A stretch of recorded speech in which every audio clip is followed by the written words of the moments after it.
welcome to the show where five strangers who only know each other through Skype calls try and hold it together as the world around them falls to pieces. We call it Podtoid. I'm CJ. I'm Chris. I'm Charlotte. I'm Occams. And this is episode 441. We have a good show in store for you today. We're going to be talking about some Final Fantasy Remake, Sakura Wars, A Way Out, and more. Unfortunately, Dan will not be joining us today, but we will be pushing on anyway. So you wrote yourself like a nice new intro about the five strangers. Yep. And there's only four of us. Basically. I probably should have rethought that before going with it on this episode. Because let's be honest, that's going to work next week and the week after. Yeah. And forever. That's why ever. That's why pencils have erasers. Pushing through, pushing on has kind of been my motto this week because my fellow co-host, as you may know, this has been a very weird week. I think last week was depressing. This week's just been weird. The oil market crashed to negative $37 a barrel. That's never happened before. That's weird. Our president openly pondered about the possibility of injecting disinfectant to fight COVID-19, or as Randy Rainbow put it, just a spoonful of Clorox makes your temperature go down. I will say the suggestion of using a UV rays on my asshole to kill the virus has just been a great idea. Yesterday, I went to my roof, took off my pants, held my ankles in my hands, and just sunned the shit out of my asshole. My perineum has never looked so tan. How's your guys' week been? Occams? It's been all right. I'm just thinking about that Randy Rainbow thing. I'd never heard that before. That was fun. Mentioning holding up your ankles and sunning your asshole. I want to say it was something to do with Gwyneth Paltrow, but there was something about women sunning their vaginas. Mm. And yeah, I can only imagine that that's a sunburn that you don't need. This is fucking white people are the worst. They're the worst. Charlotte, how's your week been? Have you still not seen the boyfriend? I'm there at the moment, actually. Oh, hey, great. Yeah, this is the weekend where we decided that enough time had passed, and we're just going to see how it goes from week to week from now on. At some point, I might just stay here for longer. We're just going to see how things go. The situation of actually getting here and being on the train, it was practically empty. So at the moment, it's almost, you're not coming into contact with that many people anyway. So it was, the process of getting here was okay. It was weird wearing a mask, though. That was like my first time wearing one of these community masks made out of cloth. And I was kind of anxious. And when you're breathing your air back in like straight away, it helps you to hyperventilate. Let's put it that way. Yeah. I can imagine. Yeah. I tried to make my own mask out of a t-shirt and it did not go well. It does not cover much of my face. I did not take proper measurements. Yeah, I bought one because I was thinking, here it's been very much like make your own. We're not going to help you get them. They're sold out everywhere. I managed to find a place that made me 2 masks and I got them within a week, which I was really grateful for. But then I tried them on and I have to sort of twist around the ties around my head to get it to fit because I've got quite a small head. And I was reading the instructions and it said, oh, if this doesn't fit, then just take the elastic apart and re-sew it. And I'm like, well, I'm buying a mask because I don't want to sew. Surely with elastic, you just make it as tight as possible and it will stretch to fit larger heads rather than making it so baggy it doesn't fit smaller heads. But what do I know? I'm not a maker. That's like making a dress in one size and having instructions. If this doesn't fit you, just start learning to be a tailor and take it in yourself. That's my opinion, yeah. But here it's like, it feels as though it's a bit old-fashioned here and it's expected that everybody knows how to sew. It's like, I don't know how to sew. That's what my grandma does. I'd say the weirdest thing that's happened over the past 2 weeks with this is that my parents are now calling me just to chat. It's like not even my mom, who's usually the one to call me, but my dad. My dad never calls me for any reason whatsoever, but now he's called me like 3 times in the past 3 weeks just because he's so goddamn bored. And I don't know like how to talk to him about stuff because it's usually just complaining about, oh, there's no sports on TV. I can't go anywhere. That woman governor in Michigan did something dumb. First of all, I don't know what he's talking about. Secondly, I don't know why he's telling me that. I have a friend, and at the moment, as part of just like the way he's furloughed with his work, he's responsible for just calling people, like vulnerable people, and just checking that they're okay and seeing whether they need help or whatever. But he gets so much, like, and obviously he's got to kind of he has to stay impartial on these phone calls. Yeah. But all he kind of gets is just people on the phone talking to him about how, like, oh, you know what the problem is? The problem is because Boris Johnson isn't around at the moment. Because if he was in office, he would have stamped down on this shit. We'd all be sorted out by now. And he has to like hear people saying that to him on the phone all day and just go, "Glad you're okay. Talk to you later." Oh, I don't think I could last in that job. I couldn't do it. No way. No way. Absolutely not. I hate talking to the people on the phone as it is, but having to listen to the complaint. Oof. No, not going to happen. I want to hang up on my parents when they start to complain. I don't think I could do that with a stranger. Can't hang up on your parents if you don't call them. Everyone in their head's now seeing that black guy pointing to his head. The meme. Yep. Mm-hmm. Yep. Yeah. Well, before we get into the show today, how about you ask me how my week's been? I don't really care how your week's been. Hey, Chris, how's your week been? It was all right. Yeah. Sure do miss sports. Any of them. Fucking padded bags, disc throwing, all of them, all the sports. Esports is still going on, and speaking of esports, there is currently another marathon going on right now. It's the Benelux speedrunning gathering. It's sort of ESA has these two smaller events that. It's like there's a UK one and there's a Netherlands one, but actually everybody just goes to all of them. So there's no real proper distinction, especially now that it's all online. But online events are still going on, and it's been a really valuable distraction. I mean, I've potentially got 2 events on the same weekend at the end of May, and I'm really looking forward to those. So anything that can just take your mind off what's going on, I think, is valuable right now. I was watching people play Fortnite just because I wanted to watch the Travis Scott Astronomical concert, and like the 20 minutes leading up to when that started, God, I hated watching these people so goddamn much. Just complaining all the time when they die. I'm trying to imagine like these like dads out there who are like, miss their sports, I miss my football, but they're like jonesing for it, so they're watching like Magic tournaments, anything with an ESPN logo and a competitive nature. It's just, and I know that I'm somewhere on the internet that's like a shitty sketch. I know it is. It has to be, but it's just the idea of like my father like just gonna tap that goddamn mana. What are you doing, bringing out the nightmare? Just that'd be great. Like within a week, they know more about it than you do because they're just so invested in it. Like you finally get home, your dad's wearing a Magic the Gathering shirt and has spent, $5,000 on old cards. Names the players by name. That's the worst. Before we get into the show today, I do have a quick coronavirus-related story, and it's one that doesn't feature an asshole, but actually a kind of a clever gentleman. As you know, Charlotte, you would know more than anyone else because you've been in a country that's actually enforcing its lockdowns. Many countries are restricting people from movement outside of their households. There's a lot of rules on what you can and cannot do. And one of the things that you can do in most countries is take your dog for a walk. If it needs to relieve itself, get it out of the house, stretch its legs, let it poop. Which is why you see a lot of people on Twitter and Facebook, they're posting pictures of, empty streets because they're out there with their dogs. But that really only seems to benefit one type of animal owner. So a guy in northern Spain decided to see if he could get away with it with his pet. The man's pet is a goldfish, by the way. Police spotted him out and about with his goldfish in its bowl as he took it for a walk on the nearly deserted streets of a city I'm not even going to pretend I know how to pronounce.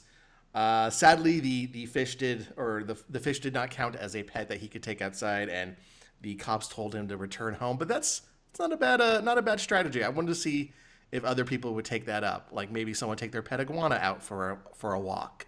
Literally put that thing on a leash. or a cat. Hey, cats, you can walk a cat with a harness. I know my boyfriend's sister does that sometimes because she doesn't have a very big apartment, so that she just takes the cat outside on a little leash. And it likes it. I don't know why a cat would like to go for a walk in a harness. Doesn't seem very cat-like, but there you go. Yeah, there are certain breeds that take to that, but I can tell you from experience, not all cats enjoy that. Some of them just go limp and lay there and look at you like, you fucking asshole. That's when you put the cat on a skateboard and then just pull it on a skateboard. I love those videos of dogs that just like throw themselves down on the pavement and just refuse to go for a walk, and the owner tries to pick them up and they're still squirming out of their owner's arms. Those are always gold. Yeah. At least the man didn't get arrested. That's good. But this whole thing got me thinking. I want this whole only certain animals are allowed out for a walk restriction to cross over with all of those people who have, quote, emotional support animals. Like, I want a video of the woman who tried to take a peacock onto a United Airlines flight getting into a fight with cops because she's taking her peacock out for a walk. I think that would make this whole quarantine worth it right there. I feel like the person who had the peacock is the same person. There was a video circulating where a bunch of moms took their kids to a park, and the cop was there like, you can't be here. There's a quarantine. And they kind of kept saying the same thing in this really, really specific, like, annoyed white lady voice. It was like, we're just moms. Just kind of saying, we're just moms. We're just mom. And I just imagine that's the same thing. Like, my peacock. It's my peacock. I'm a peacock mom.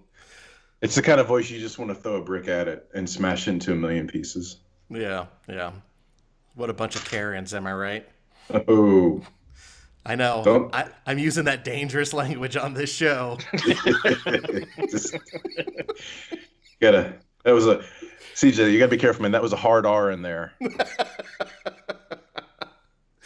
Let's go ahead and get into the show. And Occams, we're going to start with you. I know a lot of people are running out of shows and stuff to watch on Netflix, Hulu, and whatever. So you are here with a movie recommendation? All right, so the first movie I'm going to recommend is a little film called Disorderlies. Back in the 80s, there was a rap group named the Fat Boys. It's three dudes. I know. And their shtick, get this, was being fat. And they made they were a real fun group. I was a fan. I think they had some decent rhymes, some good flow, as the kids would say. Had a couple bangers. But again, they were just like three fat dudes. And so they made a movie in kind of a slapstick Laurel and Hardy style film where they play caregiving nurses to this old rich gentleman, and antics ensue. And there are absolutely musical numbers in this movie involving food, and it is stupid and fun and Disorderlies. Highly recommended. It wasn't high on my list of sick day movies as a kid, but it was definitely on there. We'd rent that from the grocery store quite a bit. Does frequent Fat Boys collaborator Freddy Krueger turn up in it? You know, he doesn't, and I wish he did. And thank you for reminding me of that, by the way. That's God. But I assume at some point they do their like whack ass version of beatboxing. Yeah. Oh yeah.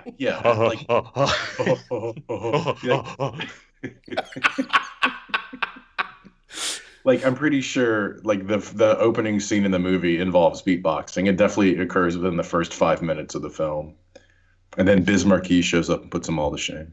I think it was like Dougie Fresh, who's obviously like one of the best beatboxers in the world.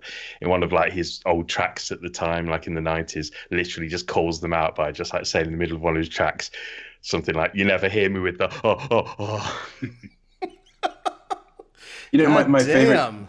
Chris bringing that American that hip hop knowledge. It's what he does. Back when it was hip hop. Yeah. Back when it was actually hip hop. There was a great sketch on SNL. I know it's hard to believe people say that still, but it was Chance the Rapper, and it was like the old school rap versus new school rap, and that was the funniest goddamn thing because it was completely accurate. Was that the one where every rhyme was like, and a little bit of crack cocaine? Yeah. It was the fact that like all the new rappers now have like their braids have the plastic bits that was the jump rope when we were kids, and they got names like Lil Pump, and then a bunch of weird face tattoos, and they dress in like Neapolitan ice cream colors. But then the old rappers are making fun of them. But then you go back to their albums, and one's dressed as a Native American, one's dressed as like a leather daddy biker, one's dressed as a constructor. I mean, it's the village people essentially, but they were like hardcore rappers who all were high on crack the whole time. Yeah. Which, yeah, it's a funny fucking sketch. If you don't know a lot about rap, that's more accurate than maybe people want to admit. So. All I know about rap and hip hop is I'm only interested with rap songs that begin with the rapper telling you their name and informing you that they have something to say.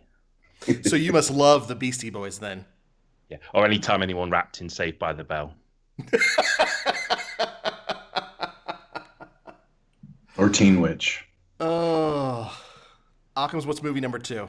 All right. Movie number 2. It's called My Science Project. This one is a kind of it's I don't want to say a rarity, but it's a little more obscure than even I usually go for. I rented this 1,000 times, and apparently I was lucky to find it. So these high school kids are going through a dump, and they come across, it was like an old military installation that shut down, and they come across this glowing orb. Now this orb is the same like static ball thing you could get at Spencer's that makes your hair stand on end when you put your fingers on it. Okay. Like that was the orb. And it came from the wreckage of a UFO. And what it does is it opens portals in time. So it's these like kind of greaser high school kids. It's really funny. There's like the main handsome dude who's sort of dumb. There's like a greaser played by Fisher Stevens, who, if you don't know that name and you've seen Short Circuit, he is the 80s versions of Mr. Moto. He played an Indian fella and is not Indian at all, including like darker complexion too. It's awesome. There's the pretty love interest, and then the nerd, and they have to shut off this machine that has now opened portals in time. So like they have to go fight dinosaurs. They fight like crazy space people because it goes super into the future. I want to say there's maybe some World War I, World War II Nazis show up. It's an incredibly stupid, fun, silly movie. My Science Project, highly recommended. Now, I'm looking at a picture of the cover of, I guess, the VHS for that, and Dennis Hopper is on the cover, and he looks coked out of his mind. Does he seem coked out of his mind in the film? Yeah, this was the era of time when Dennis Hopper was just trying to work, and it shows. Yeah, he plays I think their science teacher who gets like spoiler alert, but he gets sucked into the machine. It's not a plot point at all, but it just gets sucked in, and like I think that scene is actually him like starting to be sucked into the machine. But yeah, he was coked out of his mind and clearly just needed a paycheck. But it's Fisher Stevens plays this like greaser guy. It's great. I love Fisher Stevens. By the way, you mentioned Fisher Stevens playing an Indian in Short Circuit. If anyone would like another example of someone having darker skin for their career, please look up pictures of Kylie Jenner in the quarantine, just to see what her skin actually looks like. She looks like a 15-year-old girl named Kaylee right now. There's no fucking that whole fake ass family. All right. So that's movie number 2, My Science Project. Highly recommended. It's got fun action. It's silly. It's quintessential dumb 80s. The last movie, and this one's very near and dear to my heart. It's called The Legend of Billie Jean.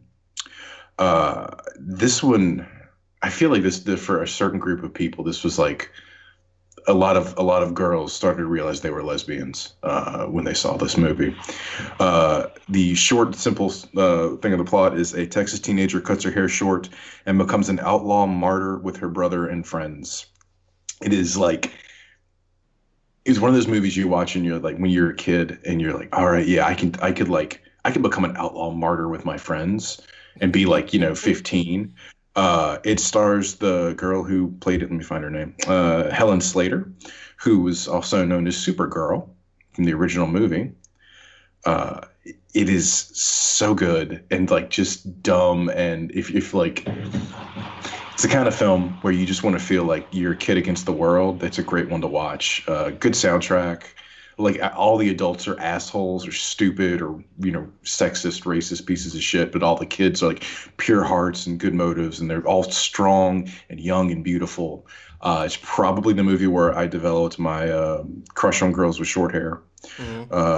And it's another fine Helen Slater film, 2 for 2 on wonderful movies. Can't recommend it enough. Legend of Billie Jean. So those are my 3 movies. That's a good one. Yeah, it was a cool fucking film. I like that film a lot. All right, moving on. Charlotte, you have been playing a couple of games, including one I really, really like, Telling Lies, but also A Way Out. Yep. So because this is the first time I've seen my boyfriend for 6 weeks, we played a couple of games together that work well being played together. And one of those is A Way Out, which is a co-op game. You can play it online or you can play it as couch co-op, where you both play as prisoners. And one of the guys has just come into the prison. The other one's been in the prison for a while. Parts of their story and their backstory sort of surprisingly linked together. And they help each other break out of prison. And you have to work together to break out of prison and then pursue your goals after you have left the prison. So it's very much, I can't even really think of anything. Maybe Brothers: A Tale of Two Sons is similar, but I've never played that game, where it's just one cohesive story and you're playing it entirely co-op and helping each other out. But it was really good.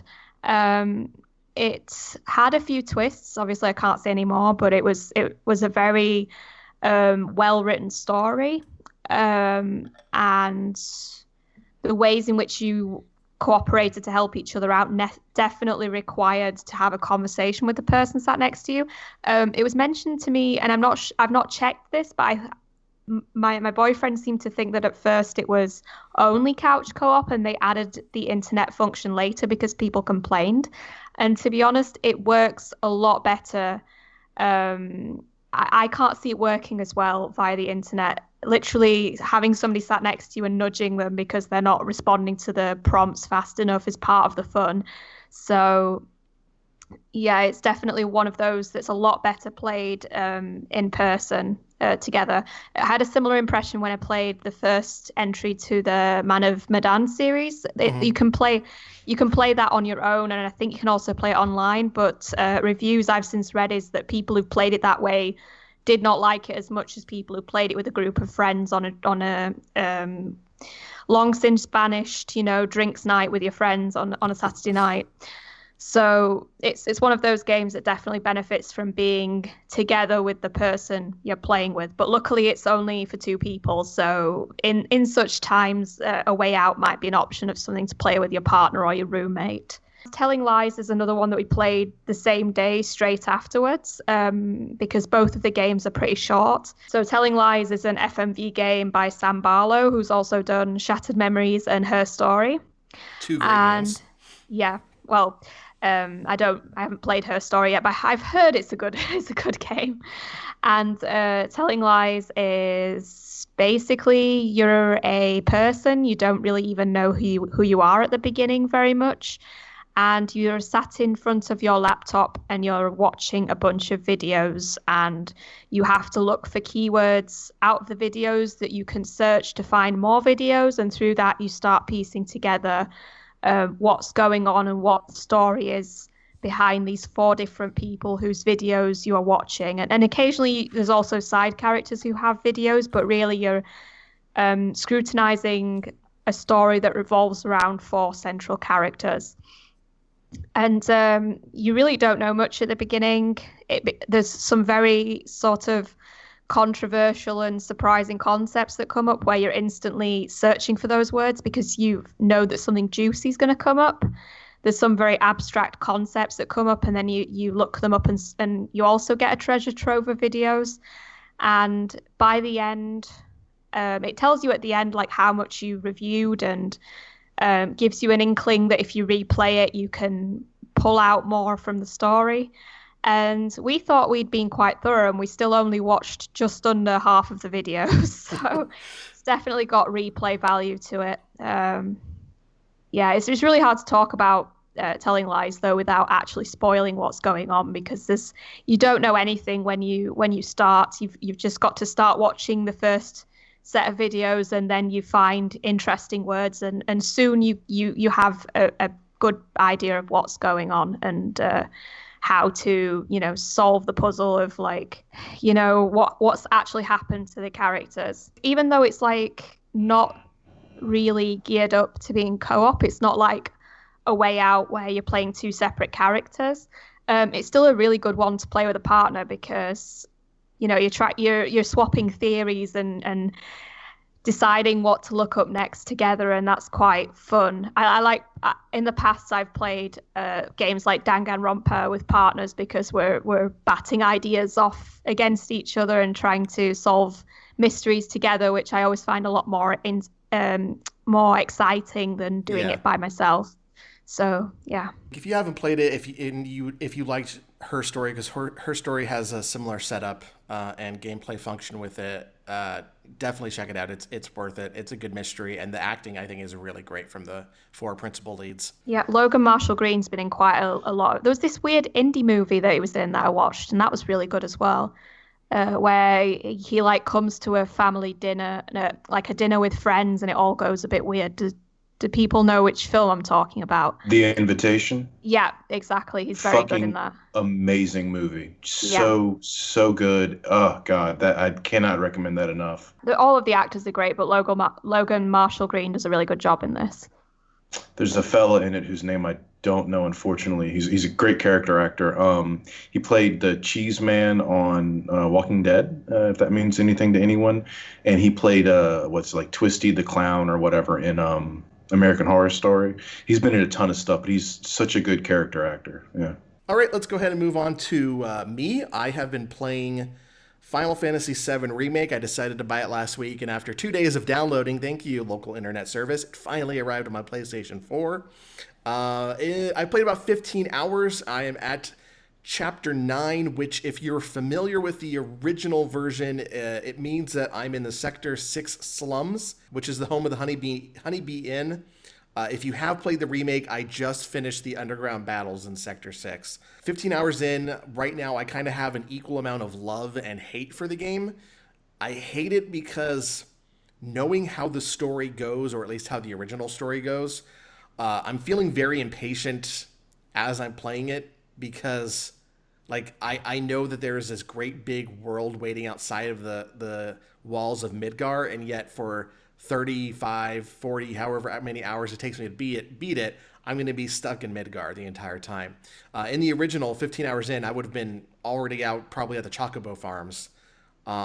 Here, I still have a long way to go just to even complete the story of the first disc of the original release.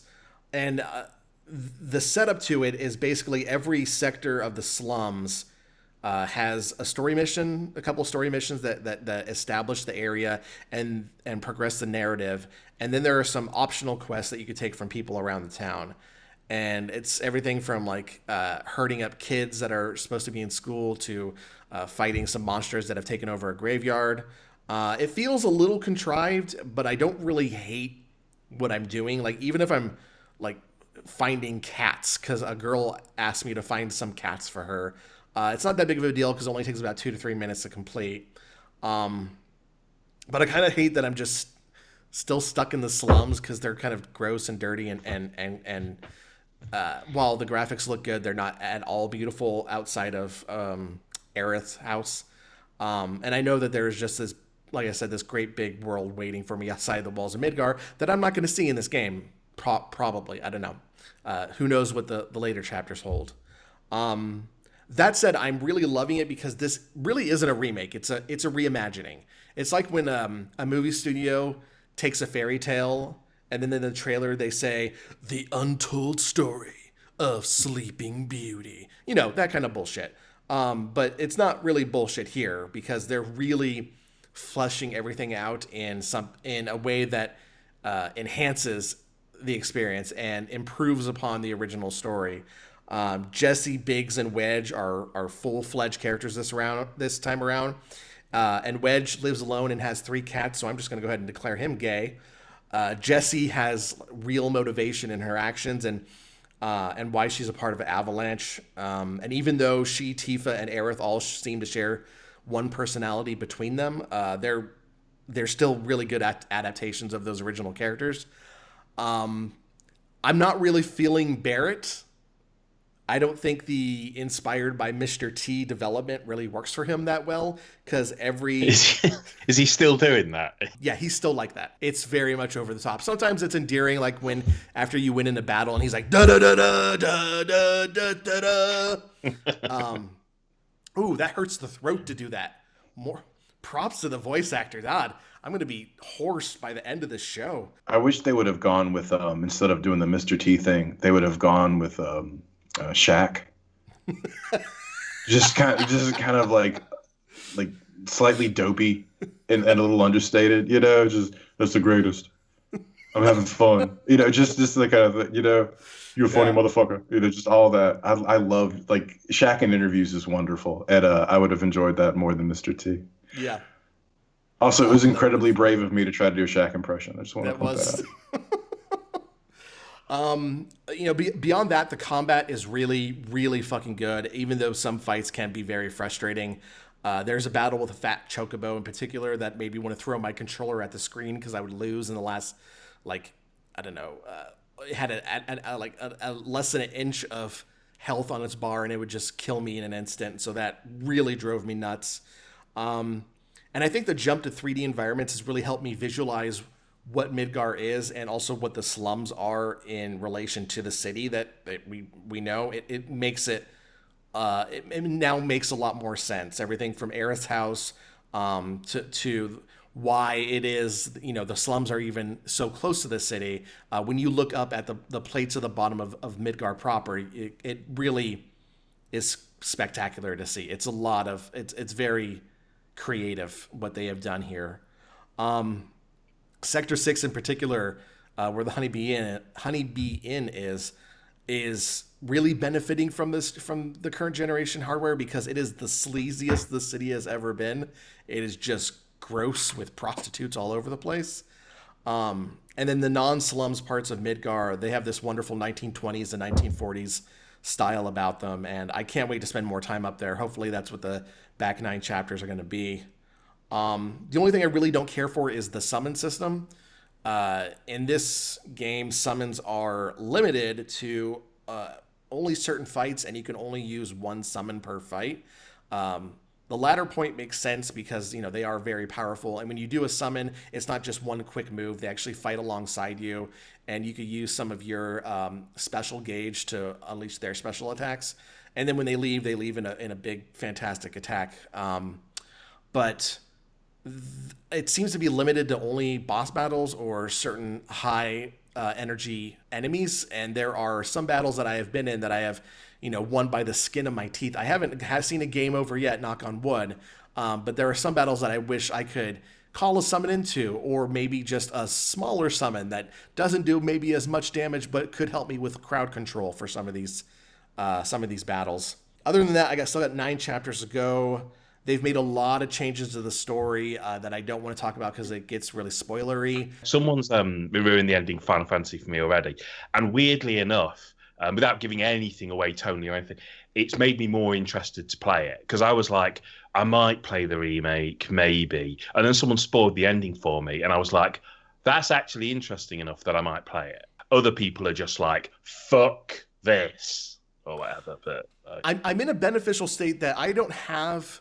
I love Final Fantasy VII. Even though I only played it like 4 years ago, it's such a good fucking game. It absolutely holds up. But I don't have a deep enough love of it that I am fighting these changes. If anything, I like the changes more because they help separate the two pieces of entertainment.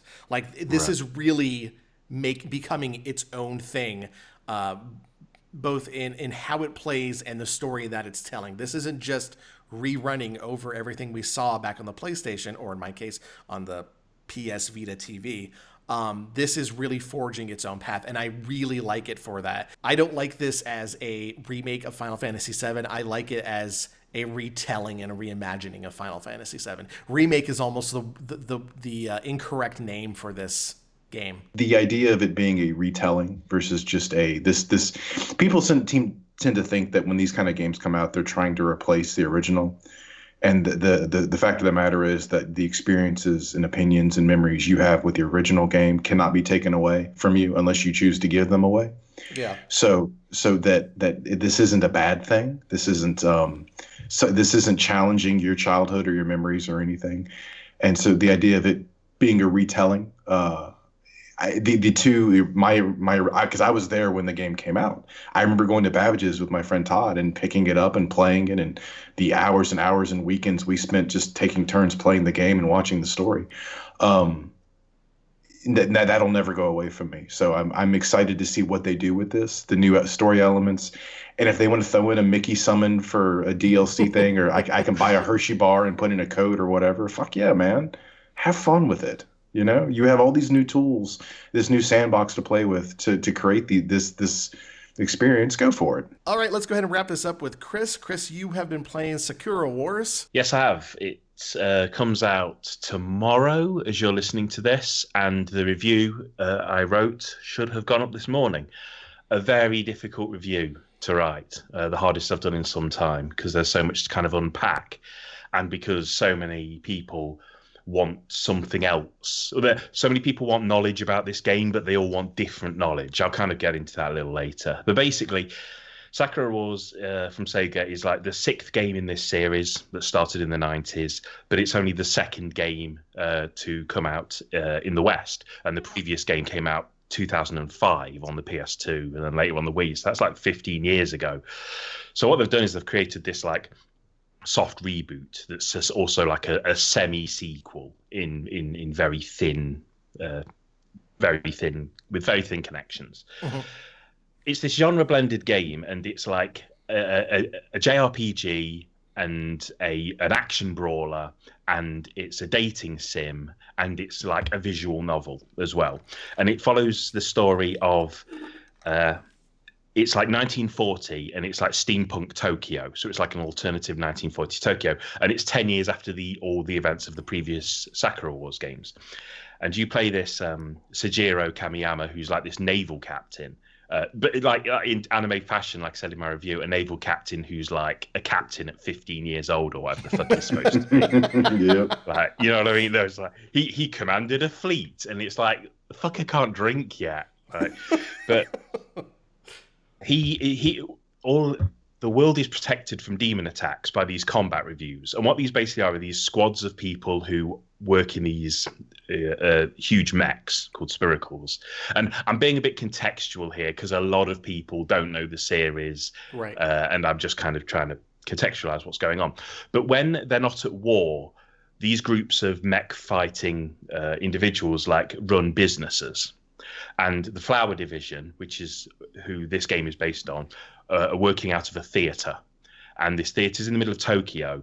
And this naval captain, Sejiro, is stationed there. He's sent there. And he doesn't know why he's been sent there. But and then when he gets there, he basically finds out that the theater's fallen on really hard times.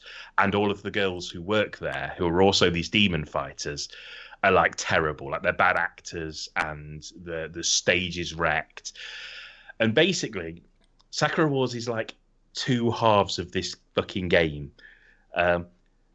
One half is you as Sejiro just running around trying to encourage these girls to become better actors and find out ways to make money for the theater and improve the stage and improve the special effects and, you know, get the numbers up again. Mm-hmm. And the other half of the game is you guiding the Flower Division into battle against these demons who are bringing about the apocalypse.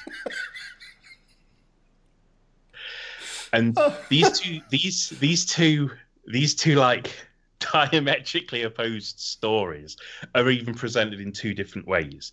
The demon fighting is all like Dynasty Warriors brawler combat, which is a huge division for the franchise because it used to be a strategy game, but now it's straight up button mashing real-time combat. But it used to be kind of almost, you know, place your characters here and use your ability points and all that kind of thing.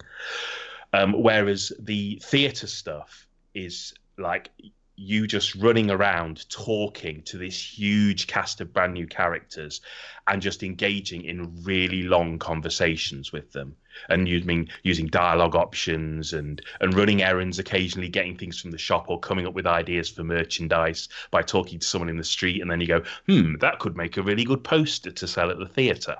But, and I need to state this really clearly, that element, the talking to people and running errands and running around the theatre, is 70 to 75% of the game.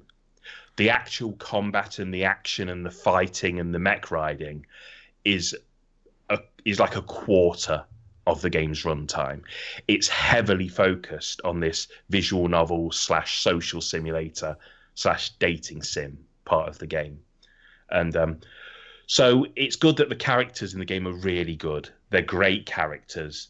They're entertaining. They're kind of tropey in that anime sense, but they're still really likable. You know, you recently said about Final Fantasy that there was 3 characters who you felt shared the same personality, but you still individually liked the characters. Yeah. Yeah, kind of like that. You recognize one of these girls is like really studious and shy. Another one's all chest beating and boisterous. They're the kind of tropes you see in a lot of JRPGs, but they're performed so well. Like the game's only in Japanese, but the vocal performances are so good that you can pick up all the nuance. You can hear the sarcasm and the joy and the sorrow, and there's comedic timing in there. And even though I don't know the language, you can tell the performances are absolutely fantastic. Nice. And there's a lot of there's a lot of melodrama to the point of cheese in there. But here's the thing that I thought, the game's melodramatic and there's some real histrionics in the conversation and the scenes. But because of its setting of this theater, it kind of works because it's like the characters in these scenes are playing to the cheap seats. Does that make sense? Yeah.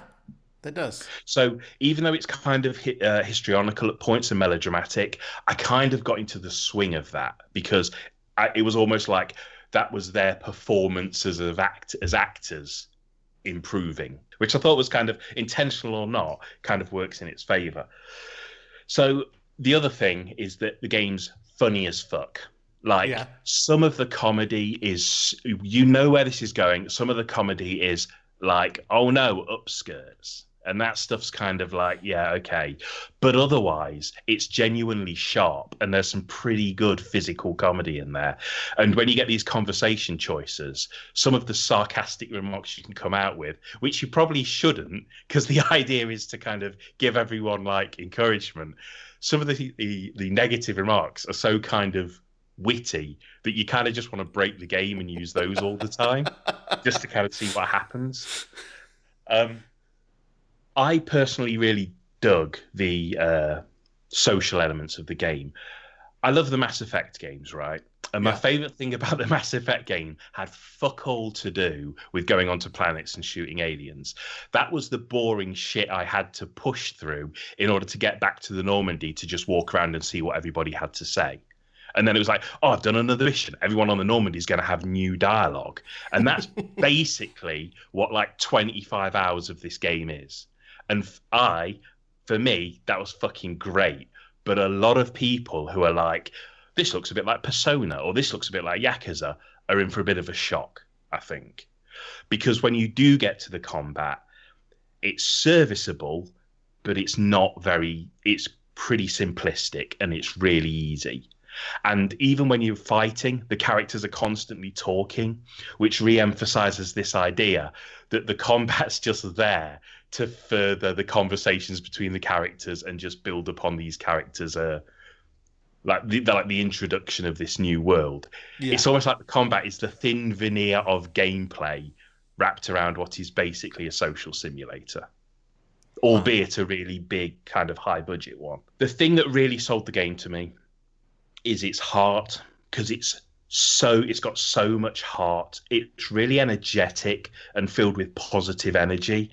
The characters are really likable, I think, and I really enjoyed just engaging in these long conversations with them, even though the conversations were fairly basic. And I know that it's ridiculous to say, maybe it's because of the world we live in now, but for fucking once, it was just nice to be engaged in really long conversations and not just have have the misery of their world, which is like fucking demons and the apocalypse going on, but just to generally have everyone be really upbeat and just kind of happy and perky. So I really liked it.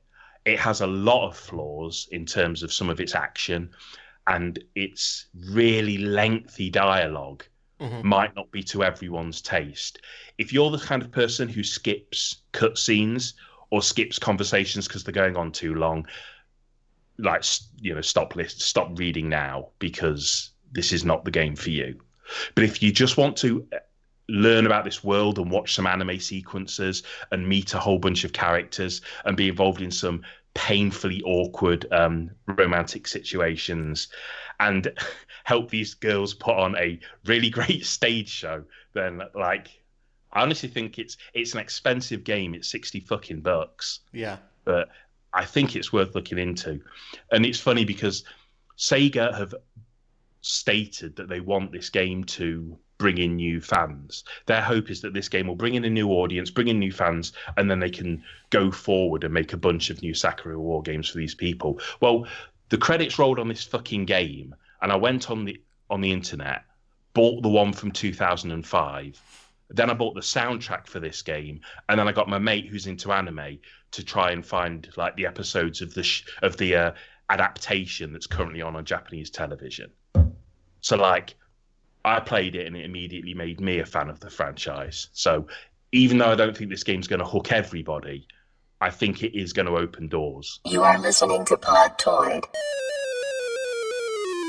That is it for games, which means it is time for the news. This is the news! And once again, it was a pretty slow news week. A couple Nintendo games got updates, and I am very excited to finally be making my own Mario game in Super Mario Maker 2. Animal Crossing New Horizons might have broken the record for most digital downloads. It'll be interesting to see when Nintendo releases their yearly financial report next month. But the big story for this week is that Penny Arcade has announced that PAX West, scheduled to take place this Labor Day in Seattle, is still happening. Okay, hold on, guys. Come on. PAX West is totally going to happen this year.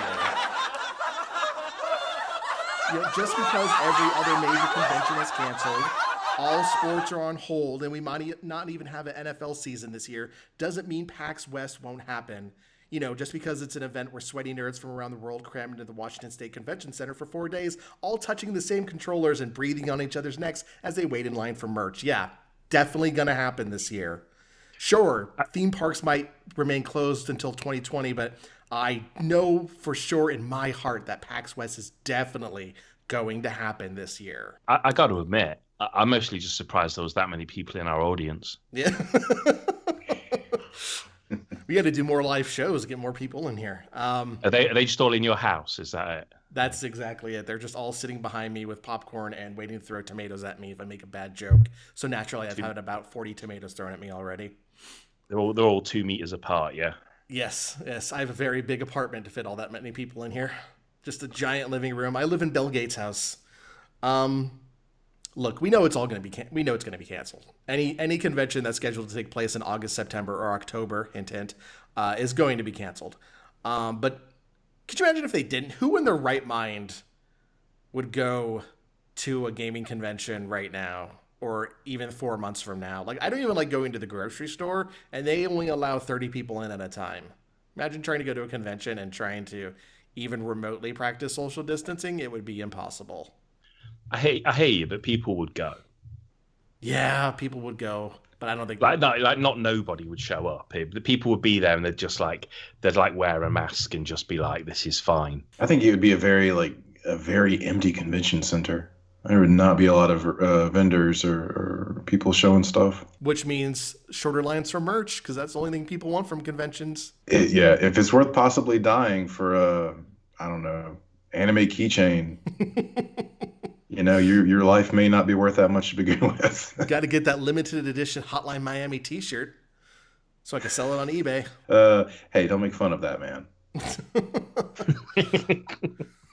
I don't put much stock in anything that's like happening this year right now. Yeah.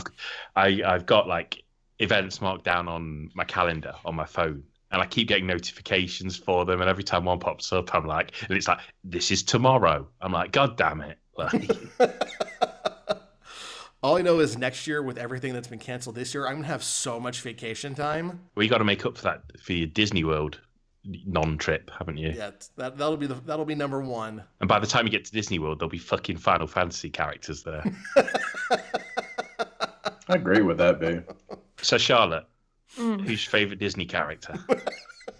Donald Duck, I'd say. Is it because Anyone got a Donald Duck impression in their pocket? Right. No. I can fart real loud. That's what I'm saying. Exactly the same. Exactly the same. I remember watching the current voice actor was doing an interview about doing Donald Duck, and it's like getting a bunch of spittle in like the bottom of your mouth in order to get that distinct Donald Duck sound. And just every time I tried to do it, it would just all come gushing out of my mouth and be really gross. Oh, that just makes me sad. that I'm a single guy trying to do Donald Duck impressions. Yeah, that makes me sad too. Occams. Yeah. Who's your favourite Disney villain? Disney villain. Ooh, man. Jesus, that's a good question.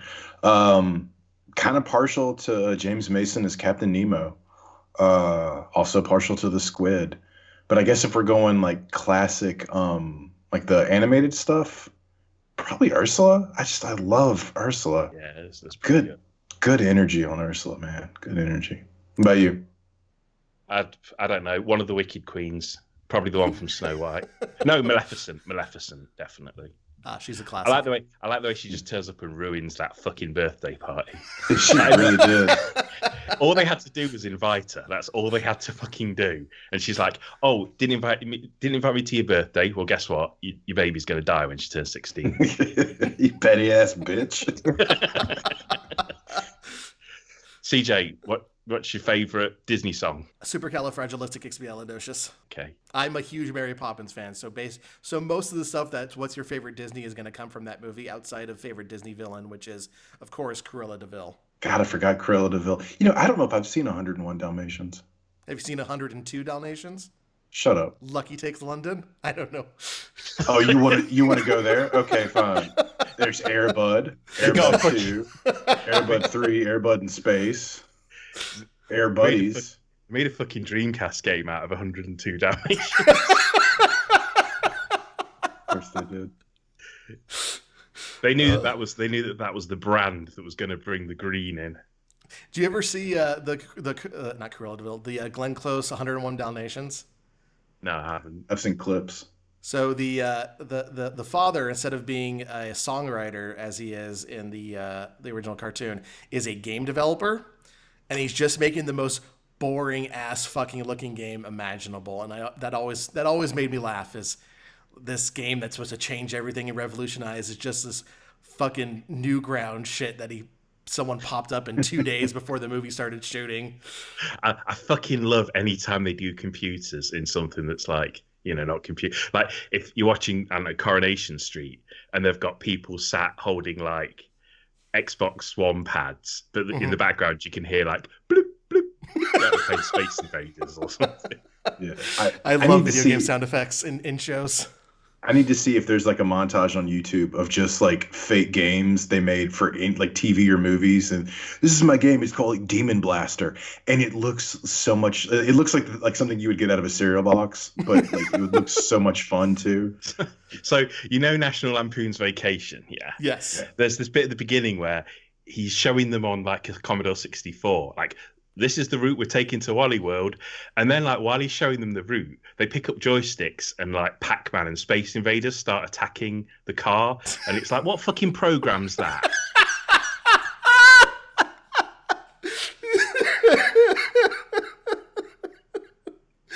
Fuck, I forgot that part. It's like in Daryl. It's like in Daryl, where he's so fucking good at pole position that he can make the game go 10 times faster. How does that fucking work? The whole plot of Weird Science is kind of like that. Like if you really pick apart, like you're just like, you know, we're gonna make a lady. How? 80s magic. It's just there's no. We've got a computer. That's like it. Yeah, and like, oh, our fucking Hackers. Have y'all seen Hackers? Yeah. Oh God, yes. I watched that at my 13th birthday party.